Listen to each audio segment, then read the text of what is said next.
Hello friends, welcome to the 12th video of Project Management Document Walkthrough video series presented by Isobex Management LLP.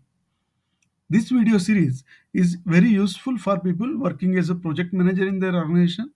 It is also useful if you are preparing for PMP, Prince2 or Isobex Certified Manager Certification exam. In this video, we will talk about project scope statement. The project scope statement is one of the important part of scope baseline. It is prepared by project manager and a very useful document to get buy-in from key stakeholders. Sources of information to develop this document is a project charter, assumption log, risk register, and requirement document. The sources of information to develop this document are project charter, assumption log, risk register, requirement document. Project manager drives requirement analysis with subject matter experts to prepare project scope document. Let's go to the template project scope statement. As usual, you have to mention project details at the top of the document.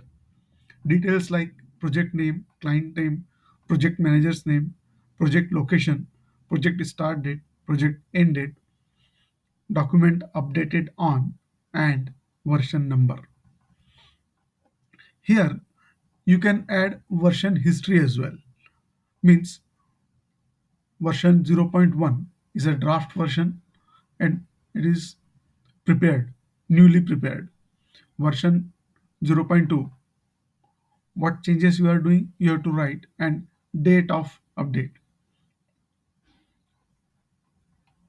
In the first section of the project scope statement is project title and scope description.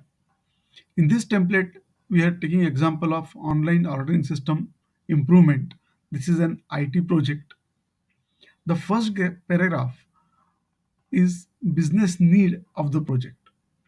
You have to mention the need of the project in few sentences. Next is what you are going to do as a part of this project. You can give some important information about key expectations from the project. Like in this example, this project is to identify the potential cause of the problem and to propose a viable solution.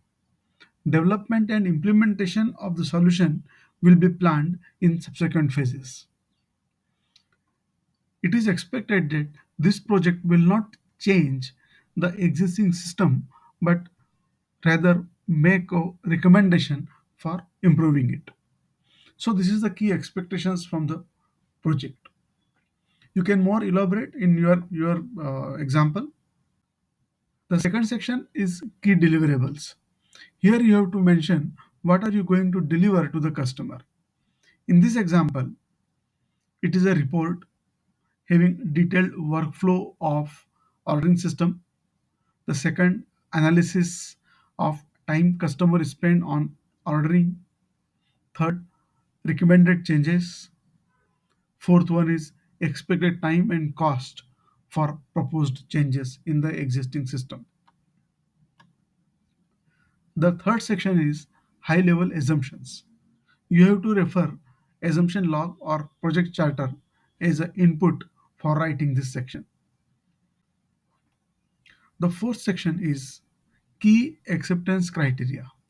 Here you have to write about the parameters to declare the project is successful.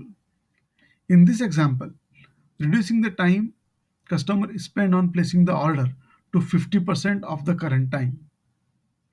This is the key success criteria of the project. It means if you are preparing solution or if you are proposing a solution, that solution should reduce the time of placing the order to 50% of the current time. The fifth and the last point is exclusion. What is out of scope of this project? So in this example, development and implementation of the solution will be planned in subsequent phases. It means development and implementation is out of scope. The scope is only proposing a solution to reduce the order placing time by 50%. And it is a report, as we have mentioned in the scope of the work. This document should be approved by customer and signed off. Once it is signed off, it is a part of the scope baseline of your project. You can download this template from www.isobex.com. If you have any queries, you can send an email to vijay@isobex.com. Thank you so much for watching this video. Please subscribe to my video channel Vijay Sakorikar.